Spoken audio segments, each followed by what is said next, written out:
This is The Download from Sounds Profitable, your daily source for the essential news in the business of podcasting. I'm Gavin Gaddis. Here's what you need to know for today, April 23rd.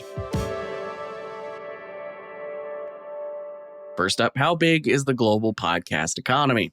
Wondery founder Hernan Lopez has a new LinkedIn post interrogating the size of the global podcast economy.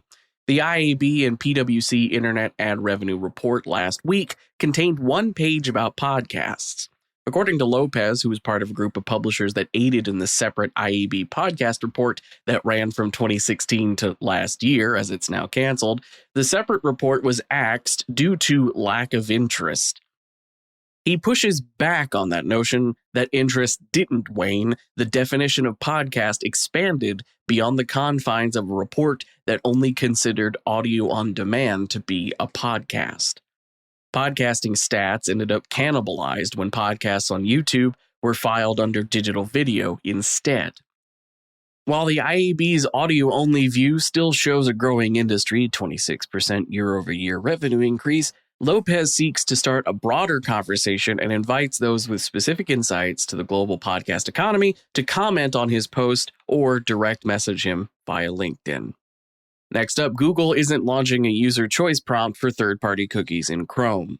I swear, the story has developed more twists and turns than a daytime soap opera over the past 3 years I've covered it. As the headline says, the proposed update to Chrome that would have required users to manually give third-party cookies permission, similar to how Apple handles it, has been axed. Effectively, the last 6 years' worth of plans to sunset the current state of third-party cookies in Chrome has been wiped clean.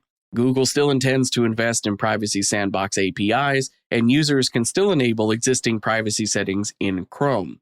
Schiff also proposes the possibility that locking down third-party cookies beyond the concerns of advertisers has legal implications, as evidenced by the €150 million fine Apple received recently over a competition authority in France finding their app tracking transparency framework benefited Apple's own interests while impacting their competitors. And for our final top story, YouTube's cross-platform takeover is putting pressure on creators. The growth of YouTube into both big and small screens in recent years, with both growing their CTV presence and short-form content in Shorts, the strategy for YouTube creators has shifted.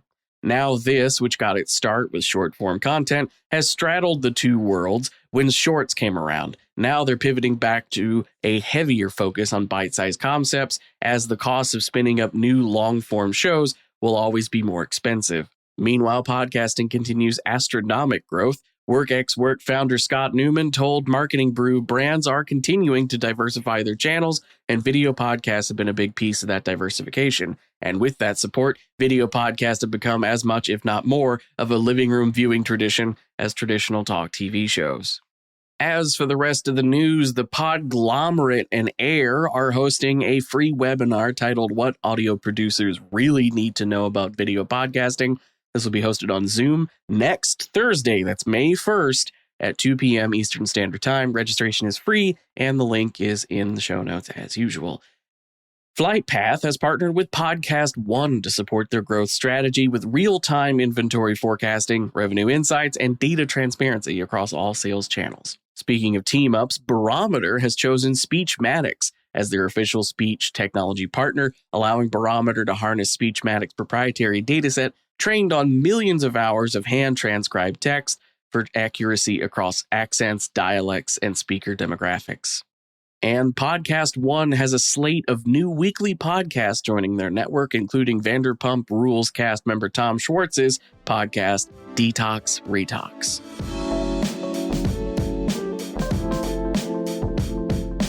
Be sure to check out all the links to every article mentioned right in your podcast listening app or at soundsprofitable.com, where you can also subscribe to get the newsletter version. The download is written and produced by myself, Brian Barletta, and Tom Webster. For Sounds Profitable, I'm Gavin Gaddis. Download us again tomorrow.